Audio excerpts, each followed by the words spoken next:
This is question 2 of the Natural Sciences Admissions Assessment Specimen paper. And in this question we have a right-angled triangle given here with this hypotenuse, and we know that the length of PQ is 20 centimetres, and we also have a ratio for the side lengths of RQ and PQ, which is 1 to 2. We want to know the length of the perpendicular from the hypotenuse to the point Q.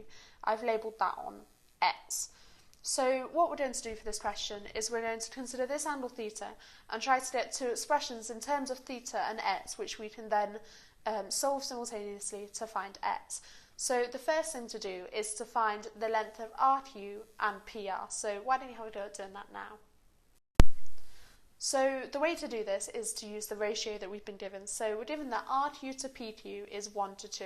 And we know that PQ is 20 centimetres. So all we're doing from the 2 to the 20 is multiplying by 10. So we get that RQ must be 10 centimetres. So we've labelled that on there. And now we're going to use Pythagoras to find PR. So have a go at doing that now. Okay, so by Pythagoras, we square this side, add them together and square root to get this side, which is 10 root 5. Okay, so the next thing we're going to do is to consider this triangle here. This triangle has come from this triangle here. And the reason we're going to do this is because we know that this is a right-angled triangle, because this line of length x meets PR at a right angle, so this is a right angle here.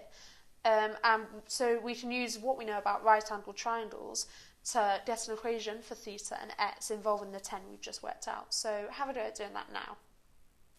So you should find that for this pink triangle here, we can just use a simple trigonometric identity. So we've just got that sine theta here is equal to the opposite side, x, divided by the hypotenuse, 10. So sine theta equals x over 10, which is nice and simple. So the other triangle we're going to consider is the big triangle, this whole thing here, which also has a right angle and also involves theta. So we have this triangle here. I've written on the 10 root 5, which we worked out, and the 10 that we worked out. So why don't you try and find an equation involving theta for this? Well, we have that sine theta, again, is equal to the opposite over the hypotenuse. So we get this equality.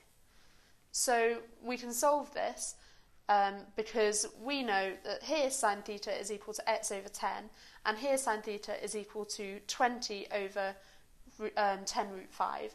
So because we've got the same theta in each case, we can equate these two things. So x over 10 equals 20 over 10 root 5. And we can now solve for x to get that x is equal to 4 root 5. So our answer is E.